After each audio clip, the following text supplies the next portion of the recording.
வானொலியில் நீங்கள் கேட்டு ரசித்த தென்கட்சி கோ. சுவாமிநாதன் ஐயா அவர்களின் கதைகள். காசியில் இருக்கிற கடவுள் காசி விஸ்வநாதர், அங்கே இருக்கிற தேவி காசி விசாலாட்சி. இவங்க ரெண்டு பேரும் ஒரு நாள் பேசிக்கிட்டு இருந்தப்போ கடவுள் சொன்னார், இந்த மனிதர்களை நாம் ரொம்பவும் நம்பிக்கையோடு தான் படைச்சிருக்கிறோம். இருந்தாலும் அவங்களுக்கு தான் நம்பிக்கை இல்லை, எதுலேயும் ஒரு உண்மையான நம்பிக்கை இல்லாமல் வாழ்ந்துக்கிட்டு இருக்கிறாங்க அப்படின்னார். என்ன அப்படி சொல்கிறீங்க? அதை பாருங்கள், எவ்வளவு பேர் காசியை தேடிட்டு வந்து கங்கையில் குளிச்சுக்கிட்டு இருக்கிறாங்க. அவங்களெலாம் நம்பிக்கை இல்லைன்னா இவ்வளவு தூரம் தேடிட்டு வந்து இங்கே குளிப்பாங்களா அப்படின்னு நாங்கள் தேவி. சரி, அதை சோதித்து பார்க்கலாம் அப்படின்னு ரெண்டு பேரும் முடிவு பண்ணிக்கிட்டாங்க. உடனே ஒரு திட்டம் போட்டாங்க. அது எப்படின்னா, நாம் ரெண்டு பேருமே பக்தர்கள் மாதிரி உருவத்தை மாற்றிக்கிட்டு கங்கை கரைக்கு போக வேண்டியது. நான் வந்து கங்கையில் இறங்கி குளிக்கிறேன், கொஞ்ச நேரத்தில் சுழலில் மாட்டிக்கிட்டது மாதிரி நடிக்கிறேன். நீ உடனே கரையிலிருந்து சத்தம் போடும், என்னோடய வீட்டுக்காரரை யாராவது காப்பாற்றுங்களேன்னு சத்தம் போடும். அதோடு இன்னொன்று சொல்லு, யாராவது ஒரு புண்ணிய ஆத்மா அவர்கிட்ட போய் அவருடைய முடியை பிடிச்சி இழுக்கணும். அப்படி ஒரு சாபம் இருக்குது எங்களுக்கு. புண்ணிய ஆத்மா, அதாவது எந்த பாவமும் செய்யாத இல்லாத ஒருத்தர் தான் அவரை காப்பாற்ற முடியும். அப்படிப்பட்டவங்க யாராவது வெள்ளத்தில் குதித்து என்னுடைய கணவரை காப்பாற்றுங்கோ அப்படின்னு நீ சத்தம் போடு, கூச்சல் போடு, என்ன நடக்குதுன்னு பார்க்கலாம் அப்படின்னார் கடவுள். சரின்னு சொல்லி ரெண்டு பேருமா சாதாரண பக்தர்கள் மாதிரி கங்கை கரைக்கு வந்து சேர்ந்தாங்க. அவர் இறங்கி குளித்தார். திட்டம் போட்டது மாதிரியே சுழலில் மாட்டிக்கிட்டது மாதிரி கத்துனார். கரையில் இருந்த அந்த அம்மா, ஐயோ என் கணவரை காப்பாற்றுங்களேன், யாராவது காப்பாற்றுங்களேன்னு கத்துனாங்க. பல பேர் ஓடி வந்தாங்க. உடனே இவங்க, பாவம் இல்லாத புண்ணிய ஆத்மா ஒருத்தரால் தான் என்னுடைய கணவர் காப்பாற்றப்படணுங்கிறது விதி, அப்படி ஒரு சாபம் இருக்குது, அதனால் புண்ணிய ஆத்மா யாராவது அவர்கிட்ட போய் அவர் முடியை பிடிச்சி தூக்குனா அவரை காப்பாற்றி போடலாம் அப்படின்னாங்க. இவங்க இப்படி சொன்னதும் எல்லோரும் திகைச்சு போய் நின்றுட்டாங்க. ஒவ்வொருத்தருக்கும் அவங்க செஞ்ச பாவம்லாம் ஒவ்வொன்றா ஞாபகத்துக்கு வர ஆரம்பிச்சுட்டுது. சரி, இதுக்கு நாம் லாயக்கு இல்லை அப்படின்னு சொல்லி ஒதுங்கி போக ஆரம்பிச்சிட்டாங்க எல்லாம். இந்த சமயத்தில் யாரோ ஒருத்தர் வேகமாக ஓடி வந்தார், ஆற்றுல குதித்தார். அவர்கிட்ட போனார், முடியை பிடிச்சார், தூக்கினார், அவரை காப்பாற்றி கரைக்கு கொண்டுட்டு வந்துட்டார். அப்படி காப்பாற்றின அந்த ஆளை இவங்க ரெண்டு பேரும் தனியாக கூப்பிட்டுக்கிட்டு ஒரு மண்டபத்துக்கு வந்துட்டாங்க. வந்து விசாரிக்கிறாங்க. நீ யாரப்பா அப்படின்னு கேட்குறாங்க. ஏதும் தெரியாத மாதிரி. நான் இந்த ஊர் அன்ன சத்திரத்தில் வேலை செய்கிற ஒரு சமையல்காரன் அப்படிங்கிறார். நீ வந்து கங்கையில் குளிக்கிறது உண்டான்னு கேட்டிருக்காங்க. நான் இந்த ஊர்லேயே தான் இருக்கிறேன், இருந்தாலும் தினமும் கங்கையில் குளிக்கிறதில்ல, எப்போவாவது ஒரு நாள் அங்கே குளிப்பேன் அப்படின்னார். கங்கையில் மூழ்கி எழுந்திரிச்சா பாவம்லாம் தொலையும்னு சொல்கிறாங்க.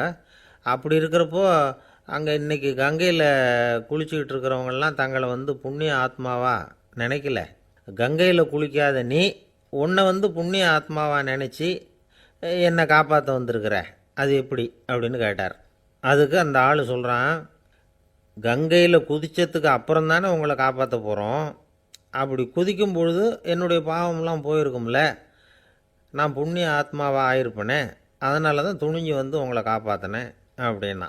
கடவுளும் தேவியும் அவனுக்கு வந்து காட்சி கொடுத்தாங்களாம். இப்படி ஒரு கதை உண்டு. அதாவது கங்கையில் குளிச்சுக்கிட்டு இருக்கிறவங்களுக்கே தங்களுடைய பாவம் போகுங்கிற நம்பிக்கை பரிபூர்ணமாக இல்லை, குளிக்காத ஒருத்தனுக்கு அந்த நம்பிக்கை இருந்தது. அதனால் அவனால் கடவுளை பார்க்க முடிஞ்சது. கடவுளை வந்து நாமளும் பார்க்க முடியுமா முடியாதா அப்படிங்கிற குழப்பம்லாம் நமக்கு வேண்டியதில்லை. நம்பிக்கையோடு வாழணுங்கிற உண்மையை மட்டும் இந்த கதையிலேருந்து புரிஞ்சுக்கிட்டால் போதும். ஏன்னா இந்த கதையை கேட்டுட்டு ஒரு நண்பன் குதர்க்கமாக ஒரு கேள்வி கேட்டான். ஏன் சார், கங்கையில் குளித்தா பாவம் போடும்னு சொல்கிறீங்களே, நான் எனக்கு வேண்டாத ஒருத்தனை அழைச்சிட்டு போய் கங்கையிலேயே தள்ளி விட்டுட்டு அதுக்கப்புறம் அங்கேயே முழுக்க போட்டுட்டு நான் செஞ்ச பாவத்தை வந்து அதுலேயே கழுவி விட்டுட்டு மறுபடியும் உங்ககிட்ட வந்துடுறேன்னு வச்சுக்கோங்க, நீங்கள் என்னை வந்து புண்ணிய ஆத்மான்னு ஏற்றுக்குவீங்களா அப்படிங்கிறான். ஆள் கொஞ்சம் ஆசைந்தான், நம்மளே அங்கே அழைச்சிட்டு போனாலும் போயிடுவான். இமயமலை அடிவாரத்தில் ஒரு மடம், அங்கே ஒரு சன்னியாசி இருந்தார். அவர்கிட்ட ஒருத்தர் வந்தார். சுவாமி, ஆசையை உதற நினைக்கிறேன், முடியல, ஒட்டிக்கிட்டே வருது அப்படின்னாராம். இப்படி உட்கார ஒரு கதை சொல்கிறேன் அப்படின்னு சொல்லி அவர் சொல்ல ஆரம்பித்தாராம். அவர் சொன்ன கதை என்னென்னா, ஒரு ஊரில் ஒரு ஆள் இருந்தான். அவன் பேர் குப்புசாமி. அவங்ககிட்ட எப்பவும் ஒரு பழைய தொப்பி இருக்கும், விடவே மாட்டான். அதனால் அவனை எல்லோரும் தொப்பி சாமி அப்படின்னு தான் கூப்பிடுறது வழக்கம். ஒரு புது தொப்பி வாங்கிக்கப்படாதாப்பா அப்படின்னு நண்பர்கள்லாம் சொல்லி பார்த்தாங்க. பணத்துக்கு எங்கே போவேன் அப்படின்னு விட்டானான். பணம் வச்சுருக்கான், செலவு பண்ண மனசு வரல, மகா கஞ்சன். பழைய பாட்டில்கள்லாம் வாங்கி விற்றுக்கிட்டு இருந்தான். அப்படி ஒரு தடவை பழைய கண்ணாடி சாமான்களை ஏலத்தில் எடுத்தப்போ அதில் ஒரு அருமையான சென்ட்டு பாட்டில் கிடச்சிது. உடனே ஒரு ஐடியா பண்ணான். அந்த சென்ட்டை சின்ன சின்ன பாட்டில்களில் அடைச்சி ஜன்னல் ஓரமாக அடுக்கி வச்சுட்டான். அதை விற்றா நிறைய பணம் கிடைக்குமே, அதனால். இதுக்கு இடையில் ஒரு நாள் அவன் அப்படியே உட்காந்துருந்தான். அந்த நேரம் நண்பன் வந்தான். ஏண்டா உன் பழைய தொப்பியை மாற்றப்படாதா, ஊரில் எல்லோரும் கேலி பேசுகிறாங்களே உன்னை தொப்பி சாமின்னு அப்படின்னு சொல்லி கேட்டிருக்கான். இந்த சென்ட்டு பாட்டில் விற்றதும் பணம் வரும், அதுக்கப்புறம் பார்க்கலாம் அப்படின்னு நானா இவன். சரி வா நீச்சல் குளத்துக்கு போயிட்டு வருவோம் அப்படின்னு கூப்பிட்ருக்கான் நண்பன். 2 பேரும் போனாங்க. அதே நேரம் அந்த ஊர் நீதிபதியும் அங்கே குளிக்க வந்தாராம். அவர்கிட்ட இருந்தது விலை வசந்த ஒரு புது தொப்பி. அதை அங்கே இருந்த ஸ்டாண்டில் மாட்டிவிட்டு குளிக்க போனார். இதுக்கிடையில் குப்புசாமி குளிச்சுட்டு வந்தான். அவனுடைய பழைய தொப்பியை காணலை. அந்த புது தொப்பியை பார்த்தா இது நண்பனுடைய வேலை தான் அப்படிங்கிறதாக புரிஞ்சுக்கிட்டு அதை எடுத்து மாட்டிகிட்டு வந்துட்டான். நீதிபதி குளிச்சுட்டு வந்து பார்க்குறாரு, தொப்பியை காணும். போலீஸில் புகார் கொடுத்தார். அவங்க தேடினாங்க. ஒரு மூலையில் பழைய தொப்பி கிடச்சிது. அடடா இது நம்ம குப்புசாமியோட தொப்பி இல்லையா அப்படின்னு நானா ஒருத்தன். உடனே அவன் வீட்டுக்கு தேடிட்டு போயிருக்காங்க. அங்கே போய் பார்த்தா புது தொப்பி அங்கே இருக்குது. உடனே அவனுக்கு 1000 ரூபா அபராதம் போட்டாங்களாம். அவன் பணத்தை கட்டிவிட்டு ரொம்ப எரிச்சலோடு வீட்டுக்கு வந்தான். பழைய தொப்பி கண்ணில் பட்டுது. மறுபடியும் உன்னால் தானே எனக்கு 1000 ரூபா நஷ்டம் அப்படின்னு சொல்லி அதை எடுத்துக்கிட்டு அப்படி போயிருக்கான். அந்த ஊர் குளத்தில் வீசி எரிஞ்சிட்டு வந்துட்டான். அது மீன் பிடிக்கிற ஒருத்தன் கையில் சிக்கிச்சு. அவன் வர்ற வழியில் அதை எடுத்து வேகமாக வீசி எறிஞ்சான். அது நேராக குப்புசாமி வீட்டு ஜன்னல் வழியாக உள்ளே இந்த சென்ட்டு பாட்டில்கள் மேலே விழுந்து எல்லாம் உடஞ்சி நொறுங்கி போச்சு. குப்புசாமி பார்த்தான். தோட்டத்தில் ஆழமாக ஒரு குழியை வெட்டினான். அந்த தொப்பியை போட்டான், மூடிவிட்டான். இதை அடுத்த வீட்டுக்காரன் பார்த்தான். ஏதோ புதையல் தான் வச்சுருக்கான் போல இருக்குன்னு நினச்சான். போலீஸில் போய் புகார் கொடுத்துட்டான்.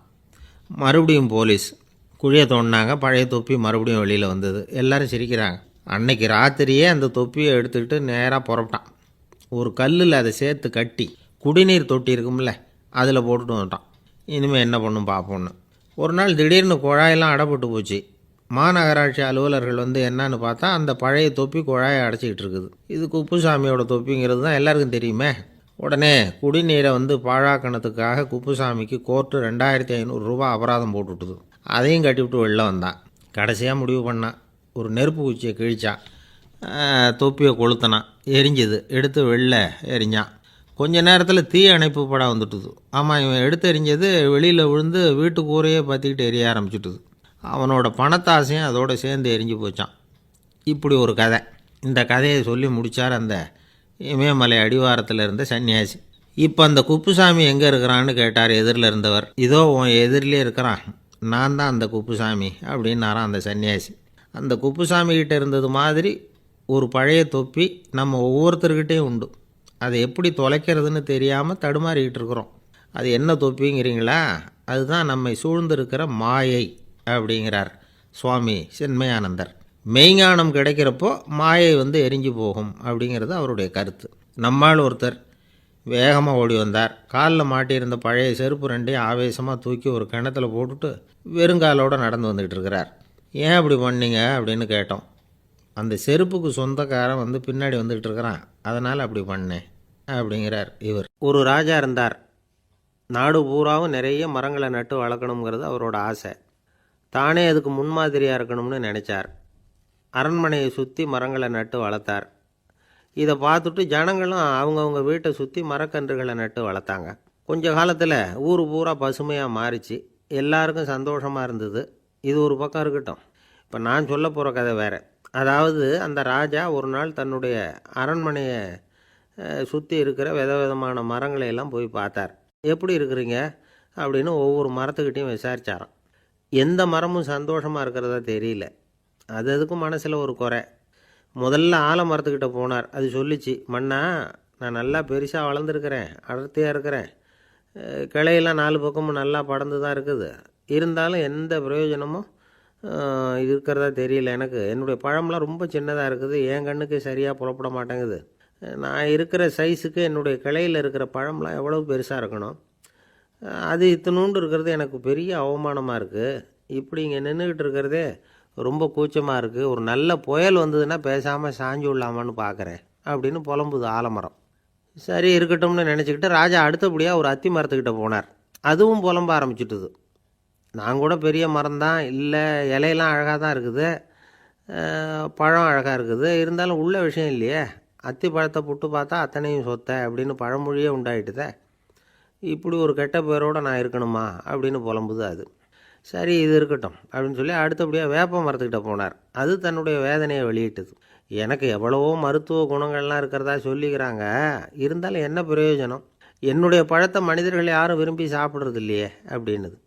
ராஜா அடுத்தாப்புல இருந்த ஒரு பனை மரத்துக்கிட்ட போனார். நான் நல்லா உயரமாக தான் வளர்ந்துருக்கிறேன், மற்ற மரங்கள்லாம் என்னை அண்ணாந்து தான் பார்க்கணும், இருந்தாலும் என்கிட்ட நிழலுக்காக யாரும் ஒதுங்கிறது இல்லையே அப்படின்னுது. என்ன இது எல்லா மரமும் இப்படி திருப்தி இல்லாமல் இருந்துக்கிட்டு இருக்குதே அப்படின்னு நினச்சிக்கிட்டே ராஜா அடுத்தபடியாக அங்கே இருந்த ஒரு பைன் மரத்துக்கிட்ட போனார். அழகாக உயரமாக பசுமையாக தான் இருந்தது, ஆனால் பழமோ பூவோ கிடையாது. அதை நினச்சி அது வருத்தப்பட்டுக்கிட்டு இருக்குது. ஓக் மரம் அது ஒன்று நின்றுட்டு இருந்தது. அது என்ன சொல்லிச்சுன்னா, இலை உதிர் காலத்தில் என் மேலே இருக்கிற எல்லா இலைகளும் உதிர்ந்து போடுது, முடி கொட்டின மனிதர்கள் மாதிரி மொட்டையாக நான் நிற்க வேண்டியிருக்குது, என்ன வாழ்க்கை இது அப்படின்னு சொல்லி அழுத்துக்கிட்டது. சரி புளிய மரம் என்ன சொல்லுது பார்ப்போம்னு அதுக்கிட்ட போனால், என்னுடைய நிழலில் யாருமே தங்க மாட்டாங்க, உடம்புக்கு சூடுன்னு ஒதுங்கி போயிடுவாங்க, அடிமரத்தை பார்த்திங்கன்னா பட்டையெல்லாம் உறிஞ்சி பார்க்குறதுக்கே கேவலமாக இருப்பேன் அப்படின்னுது அது. முருங்கை மரம் என்ன சொல்லிச்சு தெரியுமா, என்னுடைய இலை காயெல்லாம் சாப்பிட்றவங்களுக்கு சத்து கொடுக்கறது வாசம்தான், ஆனால் என் உடம்புல சத்தே கிடையாது, கொஞ்சம் வேகமாக காற்று அடிச்சதுன்னா முறிஞ்சி விழுந்துடுறேன், என்ன வாழ்க்கை இது அப்படின்னு சொல்லி அது வருத்தப்பட்டது. ராஜா யோசனை பண்ணார், என்ன இது மரங்கள் பூமியின் வரங்கள்னு சொல்கிறோம், மழை பெய்யறதுக்கு அதுதான் காரணம், பூமி செழிப்பாக இருக்கிறதுக்கும் அதுதான் காரணம், வீடு கட்டுறதுக்கு மரம், நாற்காலி செய்ய உபயோகப்படுத்துறதுக்கும் அதுதான் உபயோகப்படுது, மனுஷனுக்கு வேண்டிய ஆகாரங்களையும் கொடுக்குது, இப்படிலாம் இருந்தும் எல்லா மரமும் நிம்மதி இல்லாமல் இருந்துக்கிட்டு இருக்குதே அப்படின்னு நினச்சார். அப்போது அங்கே இருந்த ஒரு மகிழ மரம் அவர் கண்ணில் பட்டுது. அந்த மரம் மட்டும் கொஞ்சம் நிம்மதியாக மகிழ்ச்சியாக இருக்கிறது மாதிரி தெரிஞ்சுது. உடனே ராஜா அதுக்கிட்ட போனார். உனக்கு மனசில் எதுவும் குறை இல்லையான்னு கேட்டார். இல்லை நான் சந்தோஷமாக தான் இருக்கேன்னு அந்த மகிழ மரம். அப்படியான்னு ஆச்சரியமாக கேட்டார் ராஜா. ஆமாம் மன்னா, இந்த இடத்துல நீங்கள் ஒரு முருங்கை மரத்தையோ வேப்ப மரத்தையோ கூட நட்டிருக்கலாம், ஆனால் இந்த இடத்துல நடுறதுக்கு என்ன தேர்ந்தெடுத்துருக்குறீங்க, அதுவே எனக்கு பெருமை, அதுவே எனக்கு திருப்தி அப்படின்னு தான் மகிழ மரம். மகிழ மரம் சாதாரணமாக தான் இருக்கும், இளம் மஞ்சள் நிறத்தில் பூக்கள், அது காய்ந்தும் மனம் வீசும். மகிழ மரம் மாதிரி மன திருப்தியோடு வாழறதுக்கு நாம் கற்றுக்கணுமா. நாம் இந்த உலகத்தில் ஒரு நாயாவோ நரியாவோ கூட பிறந்திருக்கலாம், மனுஷனாக பிறந்திருக்கிறோம், அதுவே பெருமை தானே. இந்த நிறைவு தான் மகிழ்ச்சியின் ரகசியம். ஒரு பையன் அப்பா கிட்ட போய், அப்பா நீங்கள் இந்த உலகத்தில் ஒரு மனுஷனாக பிறந்தது என்னோட அதிர்ஷ்டம் நானா. ஏண்டா அப்படி சொல்கிறேன்னு இருக்கார் அப்பா. நீங்கள் ஒரு கரடியாக பிறந்திருந்தா இந்நேரம் நானும் ஒரு கரடி குட்டியாக தானே இருந்திருப்பேன் அப்படின்னு நானா பையன். இந்த உலகத்தில் நாம் நல்லபடியாக இருக்கணும்னா அதுக்கு முக்கியமாக தேவைப்படுறது ரெண்டு, ஒன்று செல்வம், இன்னொன்று அறிவு. சரி இது ரெண்டில் சிறந்தது எது அப்படின்னு ஒரு கேள்வி கேட்டால் என்ன பதில் சொல்கிறது? இதே கேள்வியை ஹஸ்ரத் அலி அவர்கள்கிட்ட கேட்டாங்களாம். அவர் ஒரு பெரிய அறிஞர். கேள்வி கேட்டவங்களும் சாதாரண ஆட்கள் இல்லை, இவங்களும் அறிஞர்கள். ஒரு நாள் ஹஸ்ரத் அலி அவர்கள்கிட்ட 10 அறிஞர்கள் வந்தாங்களாம். ஐயா நாங்கள் 10 பேரும் உங்ககிட்ட ஒரே கேள்வியை தான் கேட்க வந்திருக்கிறோம், ஆனால் எங்கள் 10 பேருக்கும் நீங்கள் தனித்தனியாக பதில் சொல்ல முடியுமா அப்படின்னு கேட்டிருக்காங்க. அதாவது அவங்க ஒரே கேள்விக்கு இவர்கிட்ட இருந்து 10 விதமான பதில் எதிர்பார்க்குறாங்க. சரி கேளுங்க என்ன கேள்வி அப்படின்னார் அவர். அப்போ தான் அவங்க கேட்டாங்களாம், செல்வம் அறிவு இது ரெண்டில் சிறந்தது எது, இதுதான் கேள்வி. ஹஸ்ரத் அலி என்ன பண்ணார் தெரியுமா, அவங்கள ஒவ்வொருத்தராக கூப்பிட்டார், ஒவ்வொரு விதமான பதிலை சொல்லி அனுப்புனார். முதல்ல ஒருத்தரை கூப்பிட்டார், சொன்னார், அறிவுங்கிறது தீர்க்கதரிசிகள், ஞானிகள், மகான்கள் இவங்களோட பரம்பரை சொத்து, ஆனால் செல்வங்கிறது கொடுங்கோலரின் ஆயுதம், அதனால் அறிவு தான் சிறந்தது அப்படின்னார். ரெண்டாவது ஆளை கூப்பிட்டார், உங்ககிட்ட செல்வம் இருந்தால் நீங்கள் தான் அதை காப்பாற்றணும், ஆனால் அறிவு உங்களை எப்பவும் காப்பாற்றும், ஆகவே அறிவு தான் சிறந்தது அப்படின்னார். மூணாவது ஆளை கூப்பிட்டார், செல்வந்தனுக்கு எப்போதும் விரோதிகள் அதிகம், ஆனால் அறிஞனுக்கு நண்பர்கள் அதிகம், அதனால் அறிவு தான் சிறந்ததுன்னார். அடுத்தவரை கூப்பிட்டார், செல்வம் அடுத்தவங்களுக்கு கொடுக்க கொடுக்க குறையும். ஆனால் கல்விங்கிறது அதிகரிச்சுக்கிட்டே வரும், கொடுக்கறதுனால குறையாது. அதனால் அறிவு தான் சிறந்ததுன்னார். இன்னொருத்தரை கூப்பிட்டார். அறிவுள்ளவன் எப்பவும் அதை அடுத்தவங்களுக்கு வாரி வழங்கிக்கிட்டே இருப்பான். அதனால் அவங்ககிட்ட தாராளத்தன்மை இருக்கும். ஆனால் செல்வந்தன்கிட்ட கஞ்சத்தனம் தான் இருக்கும். அதனால் அறிவு தான் சிறந்ததுன்னார். 6வது நபரை கூப்பிட்டார். செல்வத்தை கள்வர்கள் திருடிட்டு போக முடியும், ஆனால் அறிவை அப்படி திருடிட்டு போக முடியாது அப்படின்னார். 7வது நபரை கூப்பிட்டார். செல்வம் கால ஓட்டத்தில் அழிஞ்சிரும், ஆனால் அறிவை கால ஓட்டம் ஒன்றும் பண்ண முடியாது, ஆகவே அறிவே சிறந்ததுன்னார். 8வது ஆளை கூப்பிட்டு சொன்னார், செல்வத்துக்கு எப்பவும் எல்லை உண்டு, நிறை உண்டு, அளவு உண்டு, கணக்கு உண்டு. ஆனால் அறிவுக்கு அப்படிப்பட்ட எல்லை எதுவும் கிடையாது, அதனால் அதுதான் சிறந்ததுன்னார். அடுத்தவனை கூப்பிட்டார். செல்வம் உள்ளத்தில் உள்ள ஒளியை போக்கிவிடும், இருட்டை உண்டாக்கிவிடும், விரிந்த மனப்பான்மையை குறுகலாக்கிவிடும். ஆனால் அறிவு அப்படி இல்லை, இருண்ட உள்ளத்தில் ஒளியை பாய்ச்சி அதை விசாலப்படுத்துது, அதுதான் சிறந்ததுன்னார். கடைசியாக 10வது நபரை கூப்பிட்டார். செல்வம் மனசில் செருக்கை உண்டாக்குது, ஆணவத்தை ஏற்படுத்துது, அதனால் நானே கடவுள்னு நினைக்கிற அளவுக்கு மனுஷனை தாழ்த்தி விடுது. ஆனால் அறிவு பணிவையும் பண்பாட்டையும் வளர்க்குது, அதனால் அறிவு தான் சிறந்ததுன்னார். ஆக இப்படி 10 பேருக்கும் 10 விதமாக பதில் சொன்னது மூலமாக ஹஸ்ரத் அலி அவர்கள் அறிவு தான் செல்வத்தை விட சிறந்தது அப்படிங்கிறதுக்கு 10 காரணங்களை சுட்டி காட்டியிருக்கார். அந்த அறிஞர் 10 பேர் கேட்ட ஒரே கேள்விக்கு 10 பதில் சொன்னார். நமக்கு வேண்டிய ஒருத்தர் 10 பேர் கேட்ட கேள்விக்கு ஒரே பதில் சொல்லி சமாளித்தார். கேள்வி என்ன தெரியுமா? என்கிட்ட வாங்கின கடனை எப்போயா திருப்பி கொடுக்க போகிற? இதுதான் அந்த 10 பேரும் கேட்ட ஒரே கேள்வி. இந்த மாதம் 26ஆம் தேதி தந்துடுறேன் அப்படிங்கிற ஒரே பதில் சொல்லி அவ்வளவு பேரையும் இவர் அனுப்பி வச்சுட்டாராம். எல்லாரும் போனதுக்கப்புறம் இவரை தனியாக கூப்பிட்டு கேட்டிருக்கிறாங்க. அது என்ன சார் கணக்கு, 26ஆம் தேதி அன்னைக்கு என்ன அதிசயம் நடக்க போகுது அப்படின்னு கேட்டிருக்காங்க. அதிசயம் அன்னைக்கு இல்லை, அதுக்கு நாளே நடக்க போகுதுன்னாராம். விவரமாக சொல்லுங்கன்னு இருக்காங்க. வேறு ஒன்றும் இல்லைங்க, 26ஆம் தேதி தானே எல்லாரையும் வர சொல்லியிருக்கிறேன், அதுக்கு நாளே நான் புறப்பட்டு தலைமறைவாயிட போகிறேன் அப்படின்னாராம் ரொம்ப பெருமையாக. பக்தின்னு சொல்கிறோம் இல்லையா, அது 3 வகைப்படும் அப்படிங்கிறார் ஒரு பெரியவர். அது என்ன 3 வகைன்னா, தெய்வ பக்தி, அடியார்கள் பக்தி, குரு பக்தி. அடியார் பக்தியை விட தெய்வ பக்தியை விட குரு பக்தி தான் ரொம்பவும் சிறந்ததுங்கிறார் அவர்.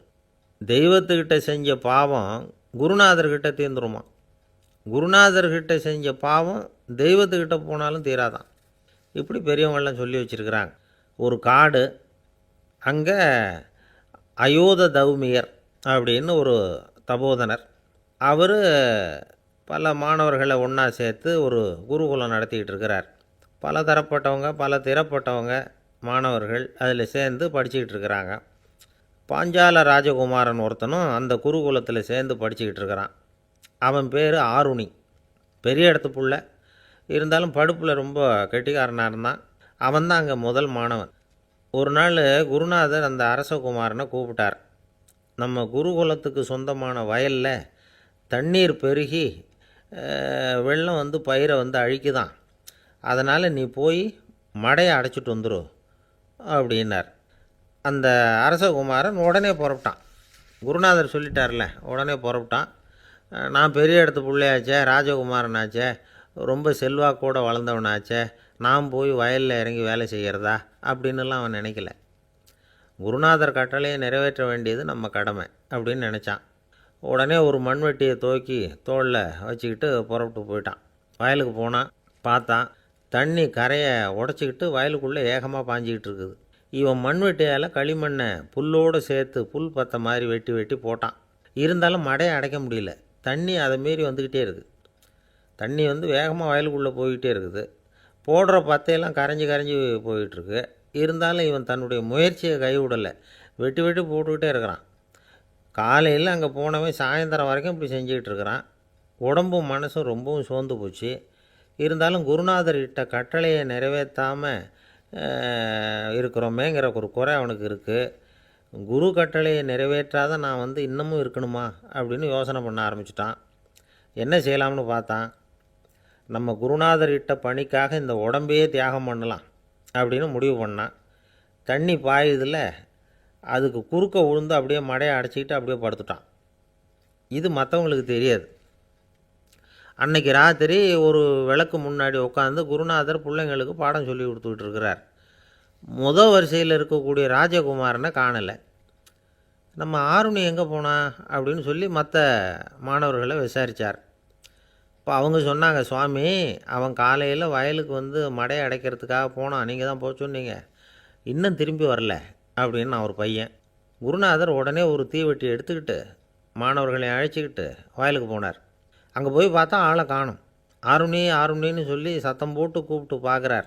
நான் இங்கே இருக்கேன் குருநாதா அப்படின்னு காலுக்கு அடியிலேருந்து ஒரு சத்தம் வருது. குனிஞ்சு பார்த்தா அவன் மடையில் படுத்துருக்குறான். என்னப்பா இதுன்னார். காலையிலேருந்து இந்த மடையை அடைச்சி பார்த்தேன் சுவாமி, முடியல, அதனால் இப்படி குறுக்க படுத்துட்டேன், என்னை தாண்டறதுக்கு பயந்து போய் தண்ணியே தேங்கி நின்றுட்டுது அப்படின்னா. அவனுடைய குரு பக்தியையும் அவனை தாண்டறதுக்கு அஞ்சு நிற்கிற தண்ணி தேக்கத்தையும் பார்த்துட்டு எல்லாரும் ரொம்ப ஆச்சரியப்பட்டு போயிட்டாங்களாம். ஆருணி எழுந்திரிச்சு வா அப்படின்னு கூப்பிட்டாரான் குருநாதர். அவன் தண்ணீரை பொழந்துக்கிட்டு எழுந்திரிச்சு வந்தானான். அதனால் அவனுக்கு வந்து உத்தாலகன் அப்படின்னு ஒரு பேர். உத்தாலகன்னா தண்ணீரை பிளந்தவன் அர்த்தம். அந்த உத்தாலகன் மாதிரி இந்த காலத்து மாணவர்களுக்கும் குரு பக்தி வேணும் அப்படின்னு சொன்னோம் ஒரு பள்ளிக்கூடத்தில். உடனே நிறைய மாணவர்கள் எழுந்திரிச்சு நின்னாங்க. சார், நீங்கள் எங்களை வந்து இன்னமும் சரியாக புரிஞ்சுக்கலன்னு நினைக்கிறோம். அன்னைக்காவது ஒருத்தன் அப்படி இருந்தான், இன்றைக்கி ஏகப்பட்ட உத்தாலகர்கள் இருக்கிறோம். எங்கள் வாத்தியார் கட்டளை இட்டால் இப்போவே அது மாதிரி வயலுக்கு போய் மடையில் குறுக்கப்படுத்துக்கிறதுக்கு இந்த வகுப்பில் உள்ள அத்தனை பேரும் தயாராக இருக்கிறோம் அப்படின்னாங்க. அப்படியா அப்படின்னு சொல்லி கேட்டோம் ரொம்ப சந்தோஷமாக. ஒருத்தன் ரொம்ப அடக்கமாக எழுந்திரிச்சான்.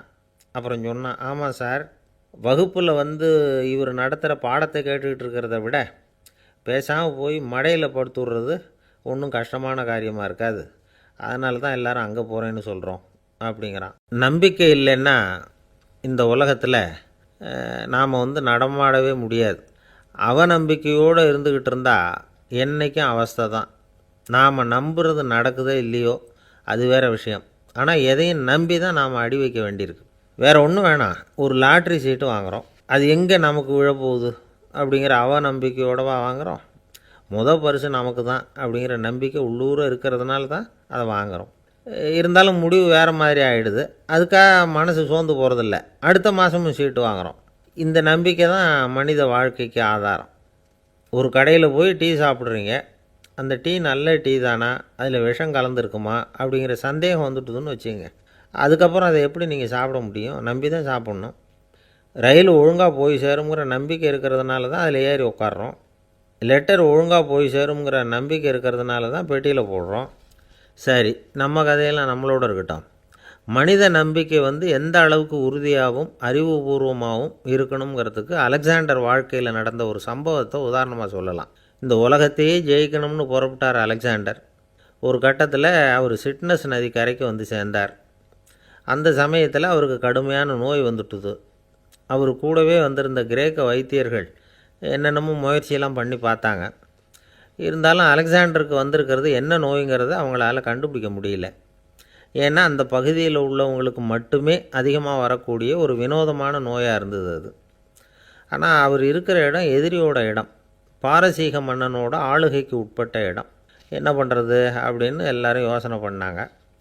பாரசீக மன்னனோட அரண்மனையில் இருக்கிற வைத்தியர் வந்தால் இந்த நோயை குணப்படுத்தி விடுவார் அப்படின்னு சொன்னாங்க. இருந்தாலும் எதிரியோட நாட்டில் இருக்கிற வைத்தியரை கூப்பிட்டு எப்படி நம்பி வைத்தியம் பார்க்க சொல்கிறது அப்படின்னு சொல்லி எல்லோரும் தயங்கினாங்க. ஆனால் அலெக்சாண்டர் தயங்கலை. பரவாயில்ல, அழைச்சிட்டு வாங்கன்னு விட்டார். உடனே அவரை போய் அழைச்சிட்டு வந்துட்டாங்க. அவர் வந்தார். அலெக்சாண்டர் உடம்பை பரிசோதனை பண்ணி பார்த்தார். சரி, இதை வந்து குணப்படுத்தி விடலாம், பயப்பட வேண்டியதில்லை. ஆனால் இதுக்கு ஒரு மூலிகை ரசம் தயார் பண்ணி கொடுக்கணும். நான் போய் அதை தயார் பண்ணிவிட்டு 2 நாளில் திரும்பி வந்துடுறேன் அப்படின்னு சொல்லிவிட்டு போனார் அந்த வைத்தியர்.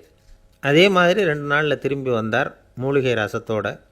இதுக்கு இடையில் அலெக்சாண்டரோட தளபதிகளில் ஒருத்தர் ரகசியமாக ஒரு எச்சரிக்கை கடிதம் கொடுத்து அனுப்பியிருக்கிறான். அதை வாங்கி என்ன விஷயம்னு பார்த்தார். இப்போ உங்ககிட்ட வந்திருக்கிற எதிரி நாட்டு வைத்தியரை நம்பாதீங்கோ, அவன் கொண்டுகிட்டு வந்திருக்கிற மூலிகை ரசத்தில் விஷம் கலந்துருக்குது அப்படின்னு அதில் எழுதியிருக்கு. அதை பார்த்தார் அலெக்சாண்டர். இருந்தாலும் கொஞ்சம் கூட அலட்டிக்கலை. வைத்தியர் கொடுத்த மருந்தை வாங்கி கடகடன்னு குடிச்சிட்டார். குடிச்சுட்டு அதுக்கப்புறம் அந்த கடிதத்தில் இருந்த விஷயத்தை அந்த வைத்தியர்கிட்ட சொன்னார். வைத்தியர் திகைச்சு போயிட்டார். தன் மேலே அலெக்சாண்டர் வச்சிருக்கிற நம்பிக்கையை பார்த்து அவருக்கு ரொம்ப வியப்பு.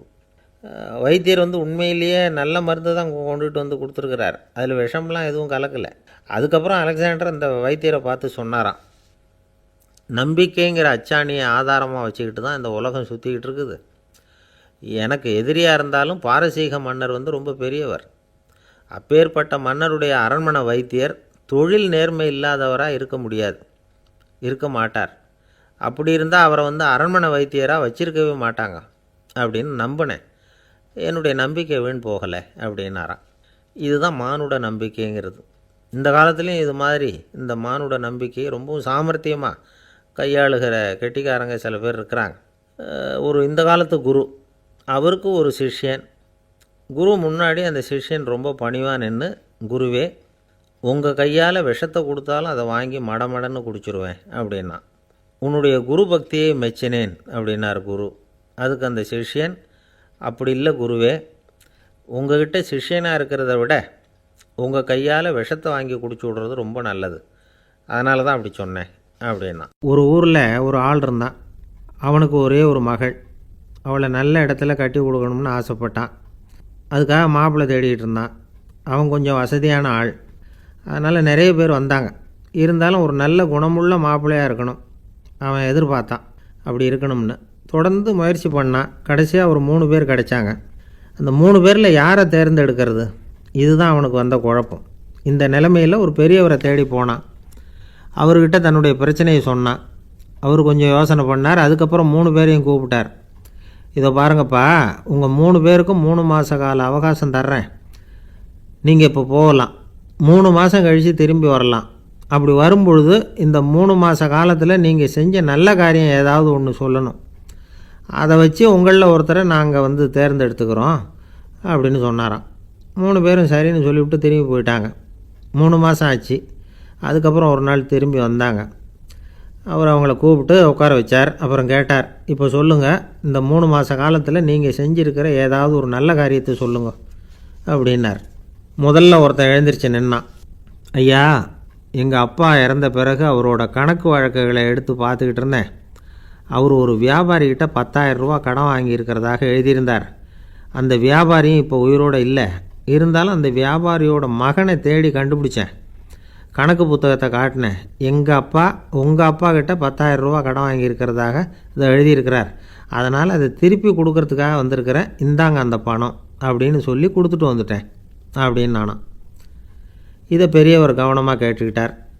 அதுக்கப்புறம் 2வது இளைஞன் எழுந்திரிச்சான். ஐயா, நான் போன மாதம் ஒரு நாள் ராத்திரி வேளையில் ஒரு காட்டுப்பாதை வழியாக எங்கள் ஊருக்கு போய்கிட்டு இருந்தேன்.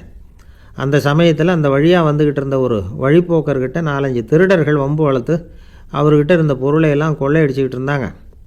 நான் உடனே ஒரு குச்சியை எடுத்துகிட்டு ஓடினேன். அந்த திருடர்களை அடித்து விரட்டினேன். பொருளை எல்லாம் மீட்டு அந்த வழிப்போக்கர்கிட்ட ஒப்படைச்சேன். அவரை பத்திரமா அழைச்சிக்கிட்டு போய் அவர் வீட்டில் விட்டுட்டு வந்தேன் அப்படின்னு நானும். இதையும் பெரியவர் கவனமாக கேட்டுக்கிட்டார். அடுத்தபடியாக 3வது இளைஞன் எழுந்திரிச்சான். ஐயா, போன மாதம் ஒரு நாள் நான் ஒரு மலைப்பாதை வழியாக போய்கிட்டு இருந்தேன். மலைப்பாதை விளிம்பில் ஒரு மதகு கட்டை, அது மேலே ஒரு ஆள் படுத்து தூங்கிட்டு இருந்தான். அந்த பக்கம் தவறி உருண்டு விழுந்திருந்தான்னா அதில் பாதாளம். அது மலையடி வாரத்தில் போய் தான் விழணும், அவ்வளவு பள்ளம். அது தெரியாமல் அவன் பாட்டுக்கு தூங்கிட்டு இருந்தான். நான் உடனே அவன்கிட்ட ஓடி போய் குனிஞ்சு அவன் முகத்தை பார்த்தேன். அப்போ தான் புரிஞ்சுது, அவன் ஏற்கனவே எனக்கு தெரியும். அவனை எனக்கு நிறைய கெடுதல் பண்ணியிருக்கிறான், இடைஞ்சல் கொடுத்தவன். இருந்தாலும் ஐயோ பாவம்னு நினச்சி அவனை எழுப்பி பாதுகாப்பாக வேற ஒரு இடத்துல படுக்க வச்சுட்டு வந்தேன் அப்படின்னு நானும். பெரியவர் இதையும் கேட்டுக்கிட்டார். அதுக்கப்புறம் அவங்க 3 பேரையும் பார்த்து, நீங்கள் போகலாம், நாங்கள் யோசித்து முடிவு பண்ணி உங்களுக்கு சொல்லி அனுப்புகிறோம் அப்படின்னாராம். அந்த இளைஞர்கள் புறப்பட்டு போயிட்டாங்க. அதுக்கப்புறம் அந்த பெண்ணோட அப்பாவை பார்த்து சொன்னார், இந்த 3 பேருமே நல்ல பிள்ளைங்க தான், அதில் ஒன்றும் சந்தேகம் இல்லை. இருந்தாலும் இந்த 3 பேர் செஞ்ச செயல்களையும் ஒப்பிட்டு பார்க்க வேண்டியிருக்கு. முதல் இளைஞன் நேர்மைக்கு எடுத்துக்காட்டாக விளங்குறான். இந்த காலத்தில் இது மாதிரி இளைஞர்களை பார்க்குறது ரொம்ப கஷ்டம்தான். இருந்தாலும் அவன் கடமையை தான் செஞ்சான். 2வது இளைஞன் நல்ல வீரன், தைரியசாலி. ஒரு வீரன் எதை செய்யணுமோ அதைத்தான் இவன் செஞ்சான். இவன் ஒரு லட்சிய மனிதன். 3வது இளைஞன் தன்னுடைய பகைவனுக்கே உதவி செஞ்சுருக்கான். அவன் உயிரை காப்பாற்றியிருக்கிறான். பகைவனுக்கு அருள்வதுங்கிறது ஒரு சாதாரண மனுஷனால் செய்யக்கூடிய காரியம் இல்லை. பகையை மறக்கிறதும் பகைவனுக்கு அருள்வதும் தெய்வீக பண்புகள். அதனால் இவனையே உன்னுடைய மகளுக்கு ஏற்ற மாப்பிள்ளையா தேர்ந்தெடுக்கலாம் அப்படின்னு சொன்னாங்களாம். ஒரு நல்ல நாளில் அவங்களுக்கு திருமணம் நல்ல விதமாக நடந்து முடிஞ்சுதான். இது சுவாமி சின்மயானந்தர் சொல்லியிருக்கிற ஒரு கதை. இதிலேருந்து நாம் புரிந்து கொள்ள வேண்டிய ஒரு கருத்து, நமக்கு கெடுதல் பண்ணவங்களுக்கும் நாம் நல்லது செய்யணும். ஆனால் நடைமுறையில் அப்படி நம்மளால் செய்ய முடியறதில்ல. அதுதான் சிக்கல்.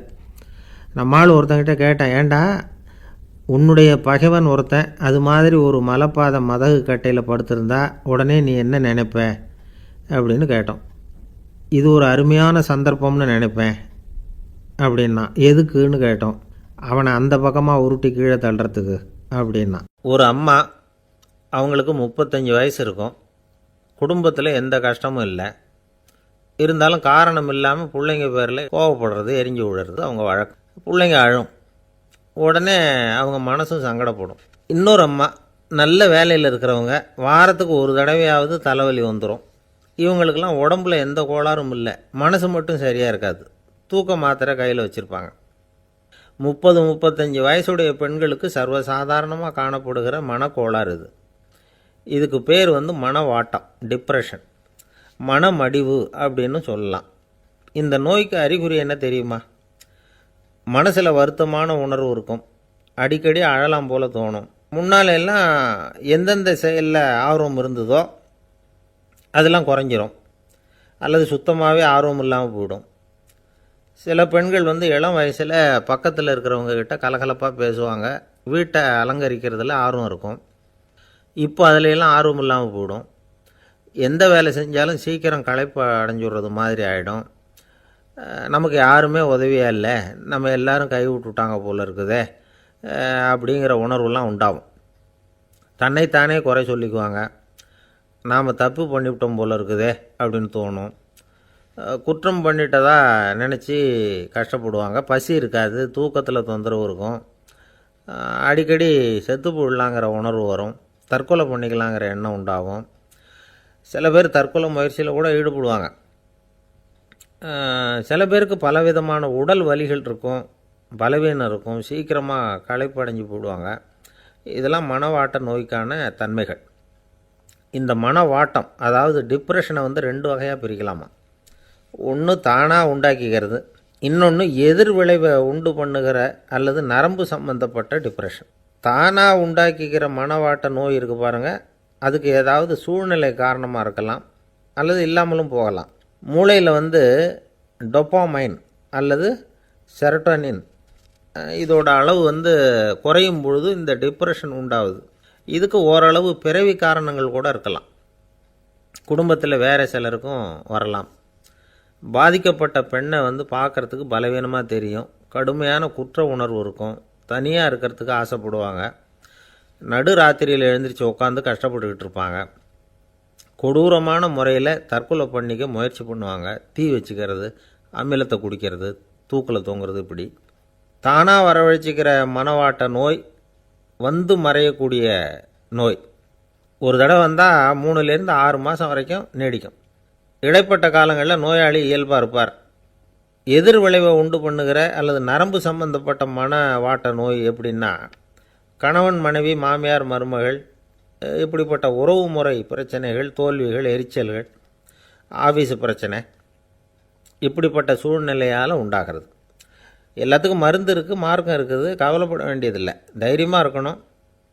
உளவியல் மருத்துவம் இதுக்கு ரொம்ப உபயோகமாக இருக்கும். சில பெண்களை பாருங்கள், அவங்க எதுக்கும் அலட்டிக்கிறது இல்லை. ஒரு அம்மா அப்படி தான் தன்னுடைய கணவனை அழைச்சிக்கிட்டு ஒரு மனநோய் மருத்துவர்கிட்ட வந்தாங்க. டாக்டர், எங்கள் வீட்டுக்காரர் திடீர்னு ஒரு மாதிரி ஆயிட்டார், வித்தியாசமாக நடந்துக்கிறார். எப்படின்னா, இவர் தன்னையே ஒரு ஒட்டடை குச்சியாக நினச்சிக்கிட்டு இருக்கிறார். அப்படி நினச்சிக்கிட்டு தன்னுடைய தலையாலேயே வீட்டில் உள்ள ஒட்டடையெல்லாம் தொடச்சிக்கிட்டு இருக்கிறார் அப்படின்னாங்க. எவ்வளவு நாளாக அப்படி இருக்குதுன்னு கேட்டார் டாக்டர். 1 வாரமாக அப்படி இருக்குது அப்படின்னாங்க அந்த அம்மா. அப்படின்னா முன்னாடியே ஏன் அழைச்சிட்டு வரல அப்படின்னு கேட்டார் டாக்டர். வீடு பூரா சுத்தமாகட்டுமேனு பார்த்துக்கிட்டு இருந்தேன் டாக்டர் அப்படின்னாங்களாம் அந்த அம்மா. ஒரு ஊரில் ஒரு ஞானி இருக்கிறார், ரொம்ப பெரிய ஞானி, ரொம்ப வயசாகிட்டுது. கடைசி காலத்தில் அவர்கிட்ட சில பேர் வந்தாங்க. உங்கள் குரு யார் அப்படின்னு கேட்டாங்க. அவர் நிமிர்ந்து பார்த்தார். எனக்கு ஆயிரக்கணக்கான குருமார்கள் உண்டு. அவங்க பேரெல்லாம் சொல்லணும்னா இந்த காலம் பத்தாது. ஆனால் முக்கியமான ஒரு 3 பேரை பற்றி மட்டும் உங்களுக்கு சொல்கிறேன் அப்படின்னாராம். அப்புறம் சொன்னார், அந்த 3 பேரில் ஒருத்தன் ஒரு திருடன். ஒரு சமயம் ஒரு பாலைவனம் வழியாக நான் போய்கிட்டு இருந்தேன். அப்போது வழி தவறி போய் ஒரு கிராமத்துக்கு போயிட்டேன். அது இருட்டு நேரம், நடு ராத்திரி, ஊரே உறங்கி போச்சு. அந்த நேரத்தில் ஒரு ஆள் மட்டும் ஒரு வீட்டு சுவத்தில் ஏதோ பண்ணி உள்ளே நுழையிறதுக்கு முயற்சி பண்ணிகிட்ருக்கிறான். அவங்கிட்ட போய் நான் இன்றைக்கி இங்கே எங்கே தங்க முடியும் அப்படின்னு கேட்டேன். அதுக்கு அவன், இந்த ராத்திரி வேளையில் அது ரொம்ப சிரமம், ஒரு திருடனோட உங்களால் தங்க முடியும்னா நீங்கள் என்னோட தங்கலாம் அப்படின்னா. நான் அவங்க கூட 1 மாதம் தங்கியிருந்தேன். ஒவ்வொரு நாள் ராத்திரியும் இப்போ நான் என்னுடைய வேலைக்கு போகிறேன், நீங்கள் ஓய்வு எடுத்துக்கோங்க அப்படின்னு சொல்லிவிட்டு போவான். அவன் திரும்பி வந்த உடனே உனக்கு ஏதாவது கிடச்சிதான்னு நான் கேட்பேன். அதுக்கு அவன், இன்றைக்கி ராத்திரி ஒன்றும் இல்லை, நாளைக்கு மறுபடியும் முயற்சி பண்ணுவேன் அப்படின்பா. எப்பவும் அவன் நம்பிக்கை இழந்ததே கிடையாது, எப்பவும் சந்தோஷமாகவே இருப்பான். நானும் ரொம்ப காலமாக தியானம் பண்ணிக்கிட்டே இருந்தேன், ஒன்றுமே நடக்கலை.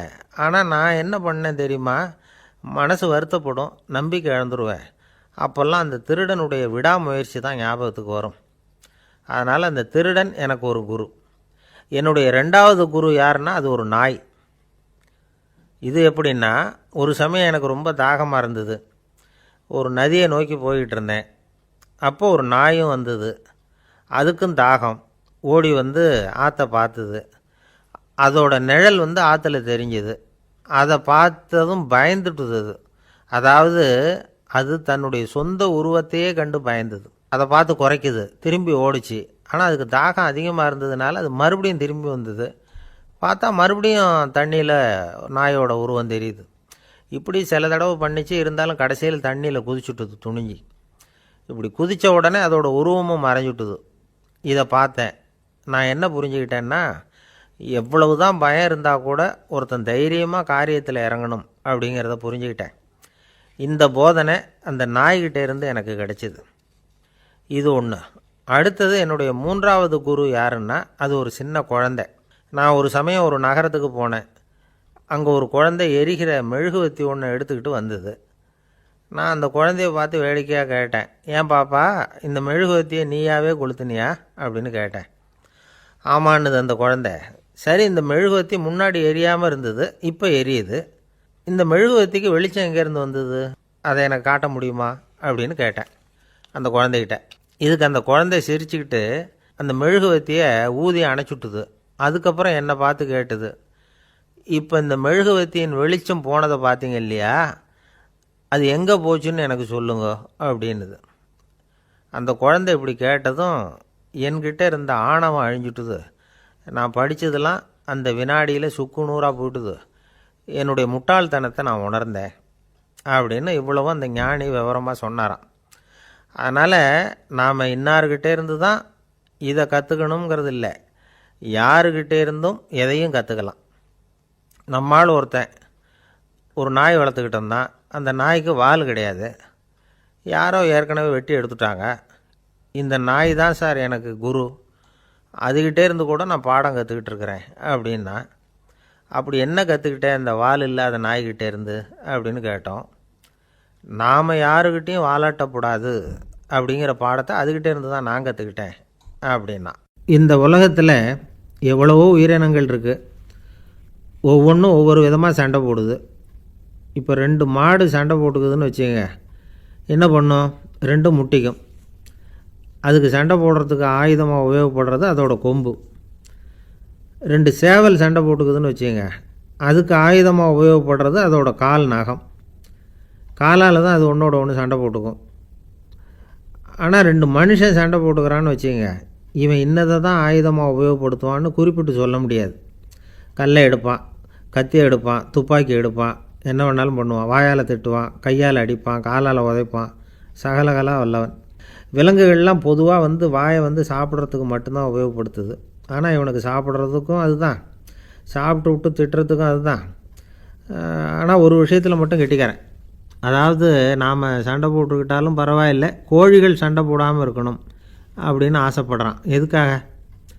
கோழிகள் சண்டை போடாமல் இருந்தால் நிறைய முட்டைகள் போடுமா. அதுக்காக தான் இந்த அக்கறை.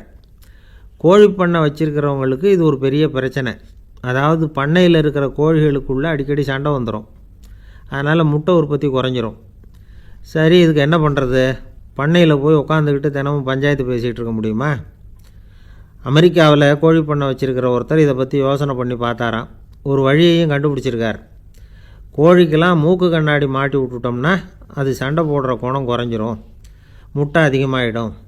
அந்த கண்ணாடியில் உள்ள லென்ஸு சிவப்பு நிறத்தில் இருக்கணும், அவ்வளவுதான் அப்படின்னு அவர் கண்டுபிடிச்சாராம். இது ஏற்கனவே நடைமுறையில் கண்டுபிடிக்கப்பட்ட ஒரு விஷயம். ஆனால் எல்லா கோழிக்கும் சிவப்பு மூக்கு கண்ணாடி எப்படி மாட்டி விட்றது? அப்படியே மாட்டி விட்டாலும் அது நழுவாமல் இருக்கணுமே. இப்போ நாமெல்லாம் நடு விரலால் மூக்கு கண்ணாடி நடுவில் தொட்டு அப்படி ஸ்டைலாக சரி பண்ணிக்கிறோம். அது மாதிரி கோழி எப்படி சரி பண்ணிக்கும்? இதுதான் பிரச்சனை. இதுக்கு அவர் என்ன வழி கண்டுபிடிச்சாருன்னா, கோழிக்கெல்லாம் மூக்கு கண்ணாடிக்கு பதிலாக விழியொட்டு வில்லைகள், காண்டாக்ட் லென்ஸ், அதை பொருத்தி விட்டா என்ன அப்படின்னு யோசனை பண்ணார். அதே மாதிரி பண்ணார். அதே மாதிரி செஞ்சு பார்த்தார், வெற்றி. அதுக்கப்புறம் கோழியெல்லாம் சண்டை போட்டுக்கலையாம், சமாதான பிரியர்கள் ஆகிட்டு தான். கோழிகளுக்கு இயல்பாகவே சண்டை போடுற குணம் உண்டு. ஆனால் அதோட கண்ணுக்கு பார்க்குற பொருள்லாம் ரோஜா நிறத்துலையோ அல்லது இன்னும் சொல்லப்போனால் அழுத்தமான சிவப்பு நிறத்துலையோ தெரிஞ்சதுன்னா சண்டை போடுற குணம் குறைஞ்சிருதான். அந்த சமயத்தில் அது அதிகமாகவும் முட்டையிட ஆரம்பிச்சுடுதான். அதே நேரத்தில் இறை எடுக்கிறத கூட குறைச்சிக்குதான். இது ஏன் இப்படி பண்ணுதுங்கிறது விஞ்ஞானிகளுக்கு இன்னமும் புரியலையா. எப்படியோ அமெரிக்க கோழிகள்லாம் காண்டாக்ட் லென்ஸ் பொருத்திக்க ஆரம்பித்தாச்சு. கோழி கழுத்தை பிடிச்சிக்கிட்டு ஒரு சில வினாடிகளில் அதை பொருத்தி விட்றாங்களாம். கோழியோட ஆயுள் பூரா அது அப்படியே இருக்குமா. பண்ணையில் முட்டை உற்பத்தி குறைஞ்சா இது மாதிரி விஞ்ஞானபூர்வமாக பரிகாரம் தேடுறது தான் நல்லது. நமக்கு வேண்டியப்பட்ட ஒருத்தர், அவர் ஒரு கோழி பண்ணை வச்சுருந்தார். அந்த பண்ணையில் பாதி கோழி திடீர்னு செத்து போச்சு. உடனே ஒரு கால்நடை மருத்துவர்கிட்ட போக வேண்டியது தானே. அங்கே போகல. உள்ளூரில் மந்திரம் பண்ணிகிட்டு இருந்த ஒரு சாமியார்கிட்ட போனார். அவர் காலில் விழுந்தார். சாமி, என் பண்ணையில் பாதி கோழி செத்து போட்டுதுன்னார். சாமியார் யோசனை பண்ணார். சரி, பண்ணையில் வாசப்படி கிழக்கு பக்கமாக வச்சுருக்கியா மேற்கு பக்கமாக வச்சுருக்கியான்னு கேட்டார். கிழக்கு பக்கமாக இருக்குன்னார் அவர். அதுதான் தப்பு, மேற்கு பக்கமாக அதை மாற்று, சரியாக போடும்னாராம். அதே போல் இவர் போய் மாற்றிவிட்டார். அப்பவும் பாதி செத்து போச்சு. மறுபடியும் சொன்னார், சாமி மறுபடியும் பாதி கோழி செத்து போட்டுதேன்னார். சரி, கூரை எப்படி போட்டிருக்க? ஓடு போட்டிருக்கியா இல்லை கீத்து போட்டிருக்கியான்னார். ஓடு போட்டிருக்கேன்னாராம் அவர். அதுதான் தப்பு, கீத்து போட்டுரு, சரியாக போடும்னாராம். சரின்னு போய் அதையும் மாற்றி பார்த்தார். மறுபடியும் போயிட்டுது, கோழி செத்து போச்சு. வந்தார். மறுபடியும் பாதி செத்து போச்சு சாமின்னு வந்தார். இவரும் யோசனையை மாற்றி மாற்றி சொல்லிகிட்டே இருக்கிறார். இப்படி அவரும் மாற்றி மாற்றி பார்த்தார். 6வது தடவையாக அவரை தேடிட்டு வந்தார். அந்த சமயத்தில் இவர் ரொம்ப தீவிரமாக யோசனை பண்ணி பார்த்துட்டு, அது சரிப்பா, நீயும் என்கிட்ட சளைக்காமல் வந்துக்கிட்டு இருக்கிற, நானும் யோசனை சொல்லிகிட்ருக்கேன். இப்போவும் உங்ககிட்ட சொல்கிறதுக்கு என்கிட்ட யோசனை நிறையா இருக்குது. ஆனால் சோதிக்கிறதுக்கு உங்ககிட்ட கோழி இல்லையே, என்ன பண்ணுறது அப்படின்னாராம் இவர். ஒரு காலத்தில் பிரஷ்யா அப்படின்னு ஒரு தேசம் இருந்தது. இப்போ ஜெர்மனி இருக்குல்ல, இதோட பெரும்பகுதி ஒரு காலத்தில் பிரஷ்யாங்கிற பேரில் இருந்தது. அப்போ அதுக்கு அரசராக இருந்தவர் மகா ஃப்ரெடரிக், அதாவது ஃப்ரெடரிக் தி கிரேட் அப்படின்னு சொல்லுவாங்க. அந்த ராஜாவுக்கு ஒரு சந்தேகம். நாம் பல வகையான வரிகளை விதித்து வசூல் பண்ணுறோம், அப்படி பண்ணி வருமானம் குறைஞ்சிக்கிட்டே போகுதே, இதுக்கு என்ன காரணமாக இருக்கும்? இதுதான் அவருக்கு ஏற்பட்ட சந்தேகம். ஒரு சமயம் அந்த அரசர் தம்முடைய அமைச்சர்களையும் பிரபுக்களையும் தளபதிகளையும் கூப்பிட்டு ஒரு விருந்து வச்சார். விருந்து முடிஞ்சதும் அவங்கள பார்த்து இந்த சந்தேகத்தை கேட்டார். வரிகள் அதிகமாக விதித்து வருமானம் குறையறதுக்கு என்ன காரணம் அப்படின்னு கேட்டார். பல பேருக்கு இதுக்கு சரியாக பதில் சொல்ல தெரியல. அனுபவசாலியான ஒரு தளபதி எழுந்திருச்சார். அரசே, அது எப்படிங்கிறத இப்போ உங்களுக்கு காட்டுறேன்னார். உடனே ஒரு பெரிய பனிக்கட்டி ஒன்றை தன்னுடைய கையில் எடுத்தார். அதை அப்படியும் எப்படியும் திருப்பி பார்த்தார். அப்புறம் அடுத்தவர்கிட்ட கொடுத்தார். அவரும் அதை அப்படியும் இப்படியும் திருப்பி பார்த்துட்டு அடுத்தபடியாக இருந்தவர்கிட்ட கொடுத்தார். இப்படியே இதை ஒவ்வொருத்தராக பார்த்துட்டு ஒவ்வொரு கையாக மாறி கடைசியில் மன்னர் கைக்கு போய் சேர்ந்தது. மன்னர் கைக்கு அந்த பனிக்கட்டி போய் சேர்ந்தப்போ அது கொஞ்சம் கொஞ்சமாக உருகி ஒரு பட்டாணி கடலை சைஸுக்கு ஆகிட்டுது. மன்னர் யோசனை பண்ணார், வரி அதிகமாக போட்டாலும் சேர்றது குறைவாக இருக்கிறதுக்கு என்ன காரணம் அப்படிங்கிறது அவருக்கு புரிஞ்சு போச்சு. காலம்தான் மாறிக்கிட்டு இருக்கே தவிர இந்த கையூட்டு வாங்குகிற பழக்கம் மாறினதாக தெரியல. இன்னொரு ராஜா இருந்தார். அவர் தன்னுடைய ராஜாங்கத்தில் லஞ்ச ஊழலே சுத்தமாக இருக்கக்கூடாது அப்படின்னு நினச்சார். அவர்கிட்ட பல்வேறு துறைகளுக்கும் பொறுப்பாக இருந்த பல பேரும் ரொம்ப சுத்தமாகவும் நேர்மையாகவும் இருந்தாங்க. ஒரே ஒருத்தர் மட்டும் எல்லார்கிட்டையும் லஞ்சம் வாங்கிட்டே இருந்தார். அவரை வேறு துறைகளுக்கு மாற்றி பார்த்தாரு. அந்த ராஜா என்னென்னமோ பண்ணி பார்க்குறாரு. எந்த வேலையை கொடுத்தாலும் அதுலேயும் லஞ்சம் வாங்கிறதுக்கு ஒரு வழியை உண்டு பண்ணிக்குவார் அந்த ஆள். ராஜாவுக்கு இது ஒரு பெரிய தலைவலியாக போட்டுது. இவர் என்ன பண்ணுறது, இவருக்கு என்ன வேலையை கொடுக்கறது, கொஞ்சம் கூட லஞ்சம் வாங்கிறதுக்கு சான்ஸே இல்லாத ஒரு வேலையை கொடுக்கணும் அப்படின்னு திட்டம் போட்டார். ஒரு நாள் அவருக்கு அந்த உத்தரவும் போட்டுட்டார்.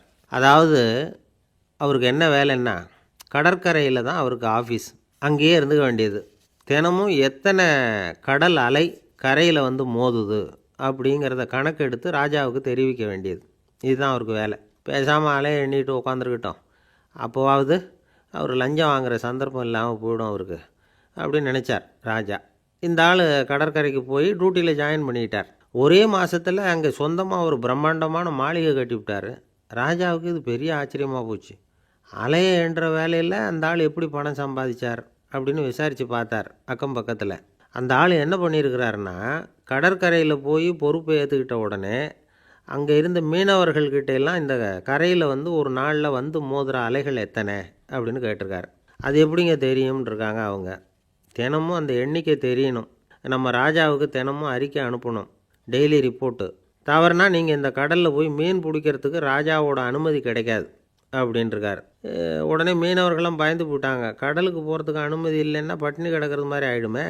மெதுவாக அந்த ஆளுகிட்ட போனாங்க, காதோட காதாக சொன்னாங்க, ஐயா, எங்களால் வந்து கடல் அலையை வந்து எண்ண முடியாது. தினமும் எங்களால் முடிஞ்சதை உங்களுக்கு பணமாக கொடுத்துட்றோம். நீங்கள் தான் ராஜா கிட்ட சிபாரிசு பண்ணி நாங்கள் தொடர்ந்து மீன் பிடிக்கிறதுக்கு அனுமதி வாங்கி கொடுக்கணும் அப்படின்னு வேண்டிக்கிட்டாங்க.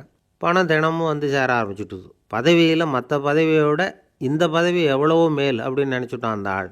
அது மட்டும் இல்லை, தயவு பண்ணி என்னை இந்த இடத்த விட்டு மாற்றி விடாதீங்க சார் அப்படின்னு வேற கேட்க ஆரம்பிச்சிட்டானா.